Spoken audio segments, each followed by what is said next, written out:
நமச்சிவாய நமச்சிவாய நமச்சிவாயவே. நெறியாகிய முதல்வன் முக்கணன் தன்னெறியே சரணாதல் திண்ணமே.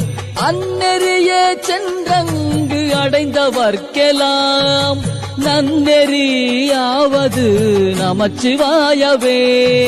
நன்னெறியாவது நமச்சிவாயவே. அறிவு உன்னை காண்பிக்கும், அன்பு உன்னிடம் சேர்ப்பிக்கும், பிரிவு இல்லாத நிலை தருவாய் இறைவா, பிறவா வரம் தருவாய்.